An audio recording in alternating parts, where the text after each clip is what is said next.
E aí pessoal, tudo bom com vocês? Eu sou o professor William e hoje nós vamos falar sobre a história e o simbolismo de um dos maiores símbolos nacionais, a nossa bandeira. Se você quiser saber de tudo, vem comigo!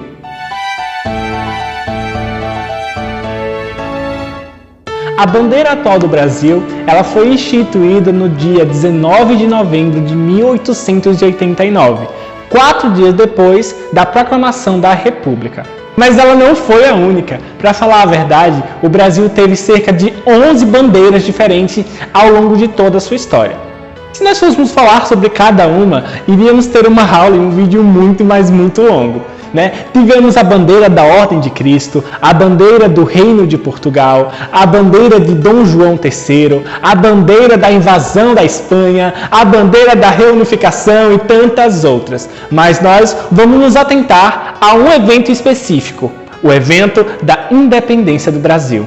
Dom Pedro I, filho de Dom João VI, ele fica no Brasil e proclama às margens do rio Ipiranga a independência do Brasil do país de Portugal. Agora, o Brasil ele não era mais dependente politicamente de Portugal. Ele não era mais uma extensão da terra de Portugal. Ele era um país independente, um país próprio, com suas próprias leis e o seu próprio povo.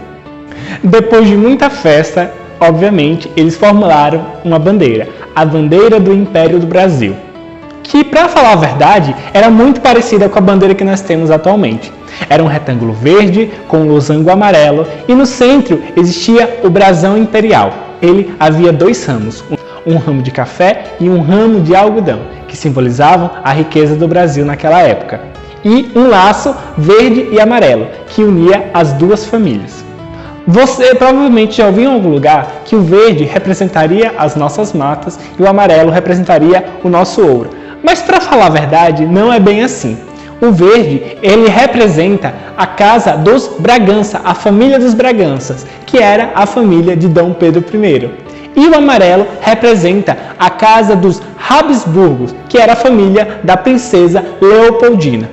O verde e o amarelo, eles representariam então a união das duas famílias que regiriam o Brasil. Seriam os imperadores do Império do Brasil.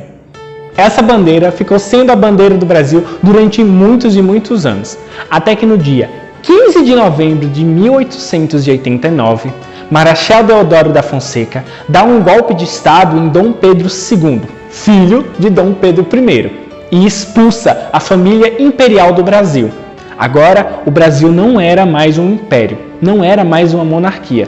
O Brasil, ele era uma república. Para poder simbolizar a república, sendo que os republicanos brasileiros se inspiravam nos Estados Unidos, que eram os precursores desse tipo de sistema de governo, eles fizeram uma bandeira provisória, que era basicamente essa. A bandeira, ela era uma cópia descarada da bandeira dos Estados Unidos. É aquele meme, né? Copia, só não faz igualzinho. A bandeira era realmente provisória e ela só durou 4 dias, durando do dia 15 de novembro até o dia 19 de novembro, em que se formulou uma nova bandeira, que é a nossa bandeira atual. A nossa bandeira atual, ela é uma cópia da bandeira imperial, não é? Ela só tira as partes centrais, que simbolizavam diretamente os imperadores do Brasil. Então eles tiraram aquele brasão imperial e colocaram no centro uma orbe na cor azul, com várias estrelas e um lema numa faixa branca dizendo ordem e progresso. Na verdade, inicialmente, o lema era amor, ordem e progresso. Ele é uma frase de Augusto Comte, que era um autor positivista, mas acabou se tirando o amor. Para poder tirar o peso da família imperial, eles inventaram essa história de que o verde representava as matas, de que o amarelo representava o ouro. Eles tiraram o brasão imperial do centro da bandeira e colocaram uma orbe representando o céu do dia 15 de novembro e a sua constelação naquele dia. Cada uma das estrelas representaria uma província do Brasil naquela época. A bandeira vem sendo a mesma desde então, sofrendo com poucas alterações ao longo da história. Alterações consistiam basicamente em acrescentar mais estrelas. Atualmente, a bandeira conta com 27 estrelas, cada uma representando um dos estados brasileiros e o Distrito Federal. Então, pessoal, essa foi a nossa aula de hoje. Espero que vocês tenham gostado e espero que vocês tenham aprendido um pouco mais sobre a história do nosso país e de um dos maiores símbolos nacionais, certo? Tchau, pessoal!